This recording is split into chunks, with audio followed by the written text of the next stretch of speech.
Now, I was mentioning the EICMG standard, so I think it's important that we talk a little bit about the standards available, because it's not like there is any hard and firm rules around this, really. It's just about the standard that works best for your company. So the way that we approach this is there's sort of like a number of available standards and competency packs that you can work with.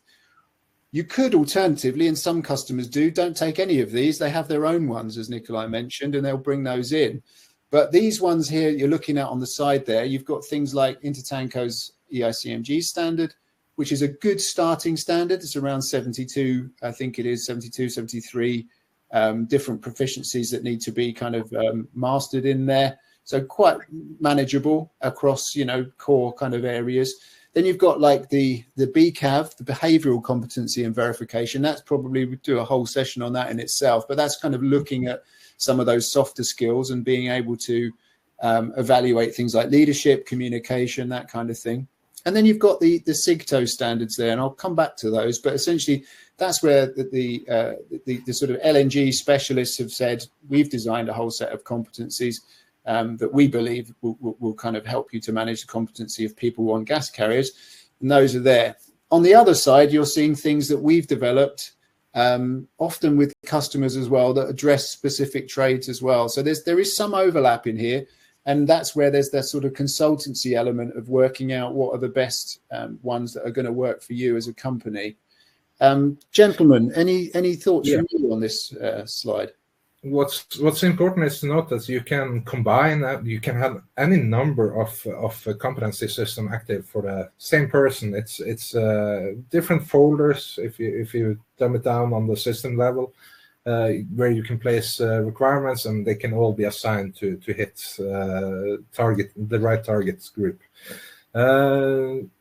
What's also important to note is you don't have to start with the whole shebang. You don't have to go implement 500 competences. In fact, sometimes that's not the best thing to do.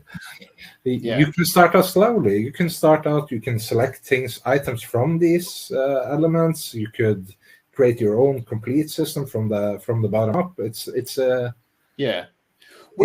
catalog of opportunities. We'll come to sort of how you go through that process on the next sort of slide. But I think the important takeaway for me here is that you don't have to write all of those guidelines and everything necessarily yourself, right? There are routes to it. There are people who've already done the job.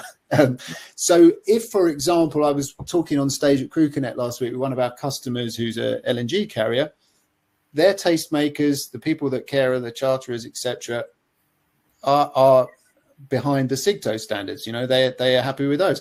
So it's a very easy choice for them. They implemented the SIGTO competency standards, which are very comprehensive, and that's it. Done, job done. So they didn't have to write any of them. They needed to obviously understand them and see and make sure they were right fit for them. But ultimately that was a plug and play situation. Whereas others, you might have mixed fleets, you might have particular charterers requirements that you need to think about. There may be other things at play here, and we'll get into that, I think, in a little bit. But the important thing is to say there are options and there are quick routes to doing some of this. But I think the point that you made as well, Nikolai, is a really, really good one. Start small, otherwise, and see the benefits, and then you've got everyone's buy-in to move forward on it.